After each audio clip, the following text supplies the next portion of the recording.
against discriminatory policies has made him a powerful ally in the ongoing fight for immigration justice. When we reached out to him, instead of asking, his first question was, why am I getting an award? The second question was, what can I do to help get your message out? He spent a lot of time with immigration attorneys here learning more. I think he's going to be a huge advocate for our cause going forward. I'm excited to present him with the Elliott Ozment Award, and for you West Wing fans, this is where I get to go off script. I get to tell you now that victory is his. He will drink from the keg of glory, and although I do not have the finest muffins and bagels in the land, I do have an award for Bradley Whitford.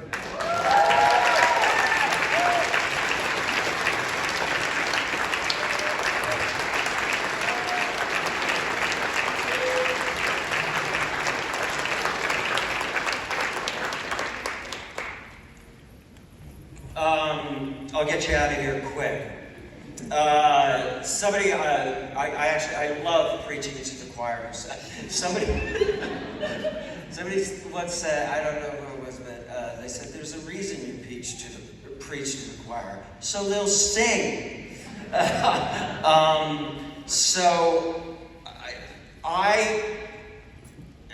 This is a moment, the moral depravity of this administration is disorienting.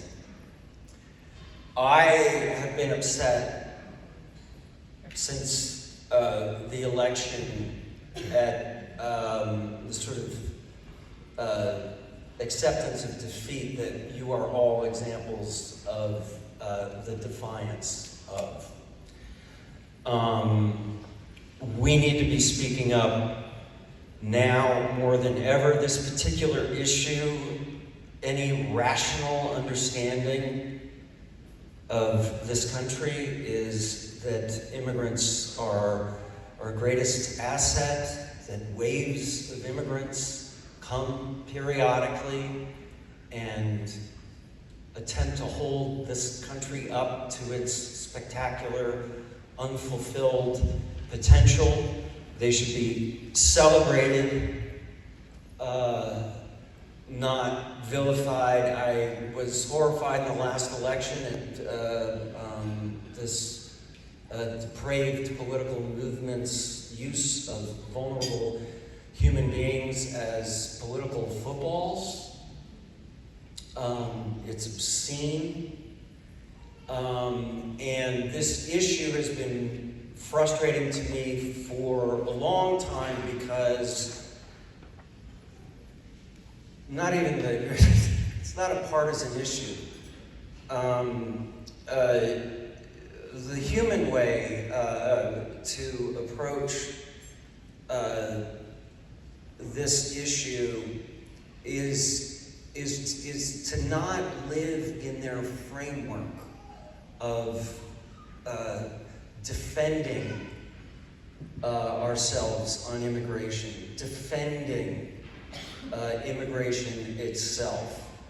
And I think in this dark moment, there is a silver lining that is certainly not worth the cost to the most vulnerable people who are suffering right now. This is a moment for us to seize this issue.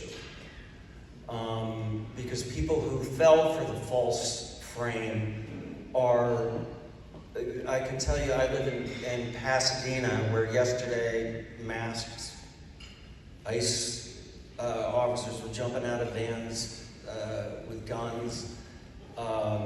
Before that, on Saturday, I had flown in that morning because I wanted to go to the No Kings march, which in Pasadena is not downtown. I thought there might be a couple hundred people. There were 10,000 people who were furious.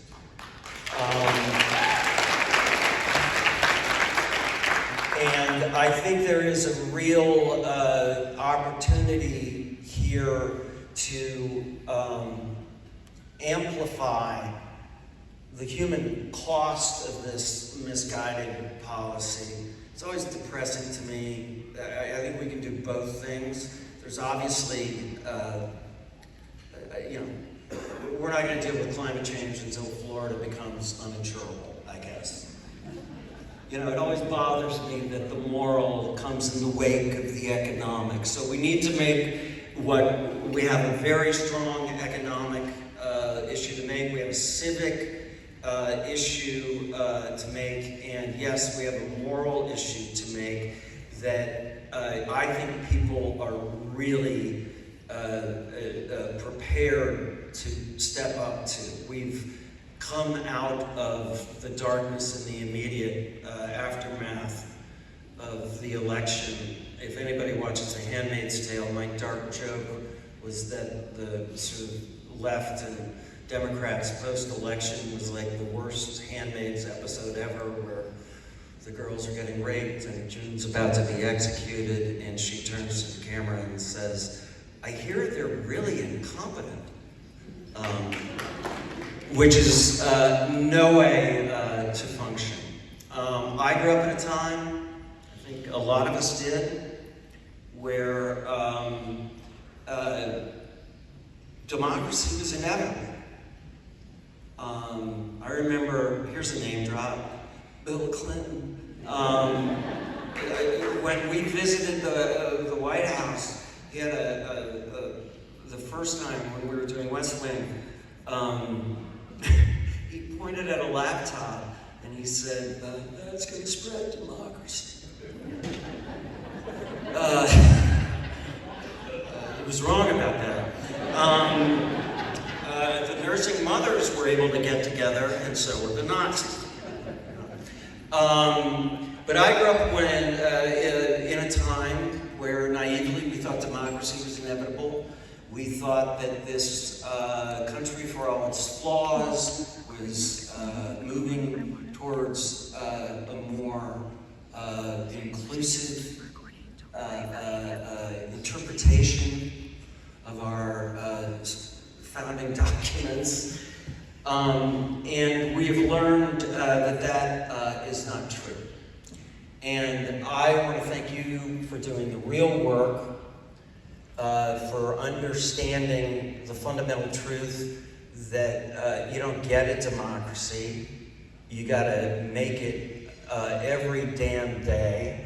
I'm incredibly grateful to the young people here who, with every reason to be cynical, refuse to be cynical, and understand, I think it was John Kennedy who said that the future, the promise of democracy is that the future is an act of your imagination. They're trying to take that away from you, and they will not succeed. And for the rest of us,